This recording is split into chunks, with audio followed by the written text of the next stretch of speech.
Hello students, आज आम गोटे इम्पोर्टाट डिडक्शन विषय आलोचना करवा जोटा कि तुम फ्यूचर एग्जाम निश्चित दरकार हम।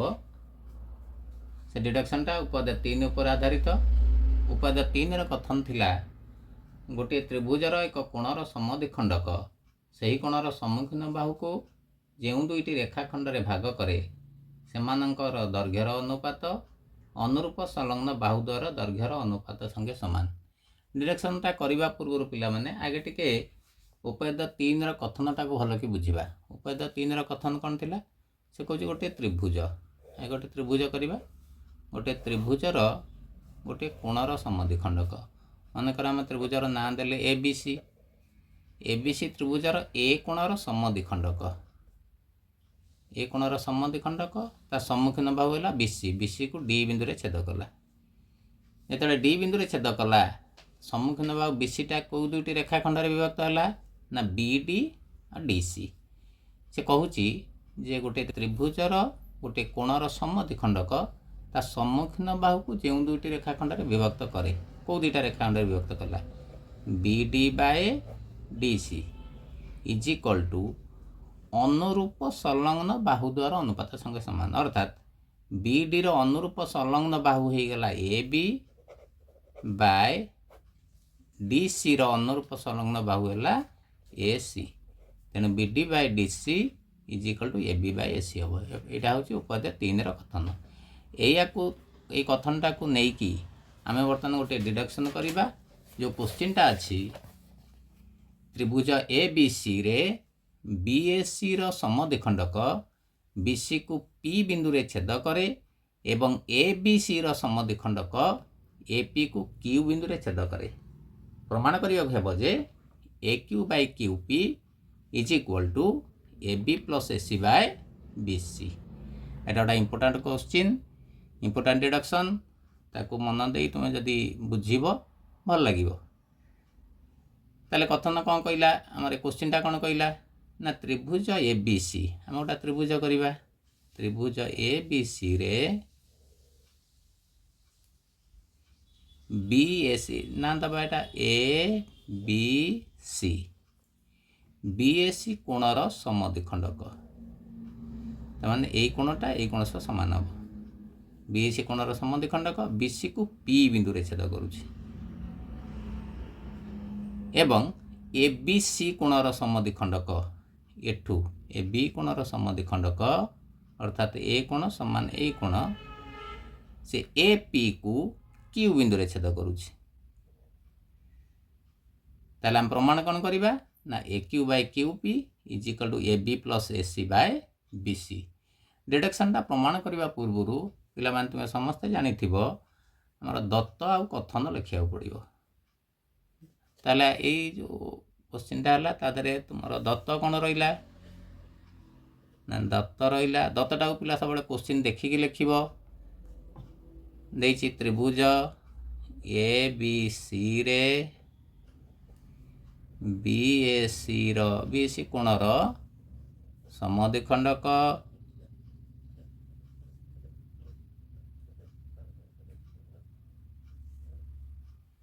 बीसी को पी बिंदु रे छेद करुछि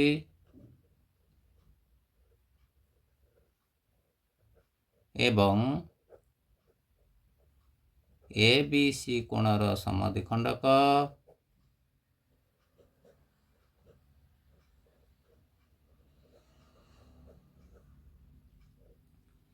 ए पी को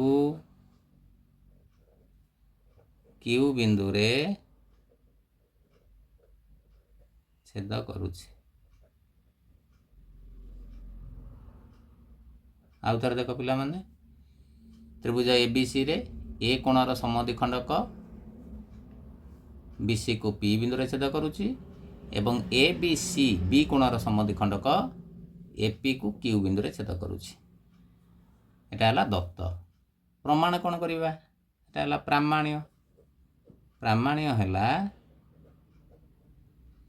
जोटा लिखाई जोटा प्रमाण करवा प्रामाण्य A Q by Q P is equal to A B plus A C by B C. पिलामाने यार प्रमाण करने एतिर किसी अंकनर आवश्यकता नहीं, आम सीधा सड़क प्रमाण करवा।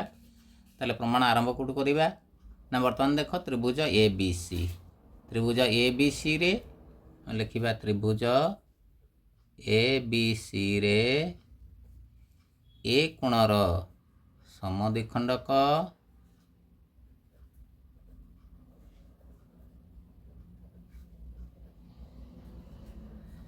बीसी को को बिंदु रे छेद करुछि, पी बिंदु रे छेद करुछि। उपाय 3 कौन कहला, गोटे त्रिभुजर एक कोणर समद्विखंडक ता सम्मुखीन बाहु को जो दुईटी रेखाखंड रे विभक्त करे से द्वारा अनुपात। बर्तमान ए कोणर समद्विखंडक ता सम्मुखीन बाहु है बीसी, बीसी को बिंदु रे छेद करुछि, पी बिंदु रे। ताले रेखाखंड दुईटा आमर कौन मिलला, बीपी आउ पीसी। तेणु से द्वारा अनुपात कौन हम ना BP by PC is equal to अनुरूप संलग्न बाहु द्वारा अनुपात संगे समान। बीपी रो अनुरूप बाहु है ए बी बाय पीसी रो अनुरूप बाहु है ए सी। एटा है उपपाद्य 3 अनुसार। तेणु ये ब्राकेट रे उपपाद्य 3 लिखिबो परीक्षा रे। सो दैट इम्प्लाइज जदि BP by PC is equal to A B by A C होउची, ताले पीसी बाय बीपी केते हबो ना A C by A B. एटा कहीं तार व्यस्तानुपातक अनुपात नेले मु टिके परे बुझेबी। बर्तमान पीसी बाय बीपी केते हबो ना A C by A B. So that implies PC by BP plus 1 मु उभय पार्श्व एक मिसाऊँगी। एपटे कौन हम ना A C by A B plus 1। So that implies या मिसेले बर्तमान लस आउ केते बीपी। एटा रहा पीसी प्लस बीपी। जापर तो ये बीपी इंटू 1 हेले बीपी हम इज इक्वल टू एपटे लस आउ केते ए बी। ये है A C plus A B into 1 हेले A B. So that implies बर्तमान चित्र देख पीसी आउ बीपी, पीसी आउ बीपी ये दुटा मिसिकी केते होउची ना बीसी। तेणु आम ये लिखिपर BC by BP is equal to A B plus A C by A B. So that implies आमर पिला माने प्रामाण्य कौन थिला, प्रामाण्य थिला A B plus A C by B C, A B plus A C by B C. बर्तमान देख ये जो कोणटा को आम एक्सचेंज कर ए बी पाखक को बी सी आनीपर, बी सी पाखक को ए बी नहीं पार। तेणु आम कौन पाइबा ना ए बी एटा को एकांतर प्रक्रिया पिला कहती। तेणु से A B by B P is equal to A B plus A C by B C. आम एकांतर प्रक्रिया रे बी सी आउ ए बी को स्थान परिवर्तन कले। यहाँ को समीकरण 1 नवा। बुझीपार पिला माने। अच्छा बर्तमान आम ए बी सी त्रिभुज नौले तार ए कोणर समद्विखंड नहीं आम यही जगह पहुँचले। बर्तमान ये जो छोटिया त्रिभुज ए बी पी बाँ पट त्रिभुज विषय आलोचना करवा। ताले त्रिभुज मुझे चित्रटा को ए बी पी चित्रटा को ये आउटे उठे दूची।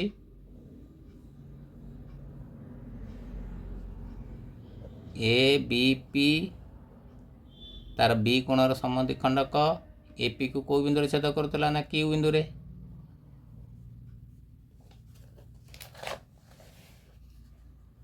ताल बर्तमान उपाद 3 अनुसार देख एटा लिखा ताल त्रिभुज ए बी पी रे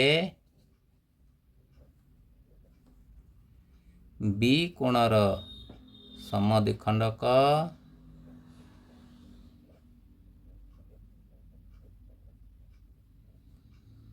एपी को क्यू बिंदु रे छेद करुछि।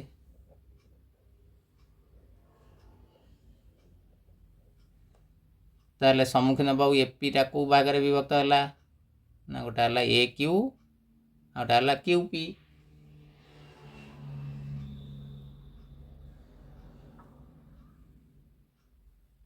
ताले that implies A Q by Q P is equal to बर्तमान जो ए पी है ए क्यू अनुरूप संलग्न बाहु किए हम ए बी तेणु A B by Q P अनुरूप संलग्न बाहु हम बी पी यहाँ करवा 2i ए बी पी त्रिभुज रे ए मूल त्रिभुजटा देख बर्तमान ए बी पी त्रिभुज रे बी कोणर समद्विखंडक ए पी को क्यू बिंदु छेद कर आमर जो दुईटा रेखाखंड पाइले ए क्यू आउ क्यू पी तार अनुपात है A Q by Q P is equal to A B by B P. अच्छा बर्तमान देख पिला माने समीकरण 1 रे आम कौन पाइथिले ना A B by B P is equal to A B plus A C by B C. समीकरण 2 रे कौन पाइले ना A Q by Q P is equal to A B by B P. तेणु ए दुईटा सामान हो गला जदि ए दुईटा सामान है ताले ए दुईटा सामान हो तेणु आम लिखा समीकरण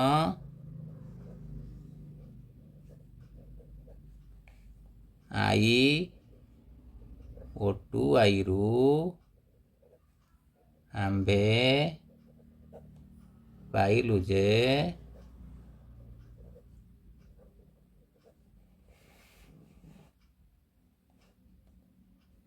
ए Q by Q P is equal to A B plus A C by B C. आमर प्रामाण्य कौन थिला पिला माने देख ये प्रामाण्य कौन देखिले पिला माने A Q by Q P is equal to A B plus A C by B C. ताल बर्तमान प्रमाण रे कौन पाइले A Q by Q P is equal to A B plus A C by B C हो गला नहीं प्रमाणित प्रूफ एक भल कि मन रखी जदि यही भाव में परीक्षा लिखी पार तुम 5 ରୁ 5 मार्क पाइब।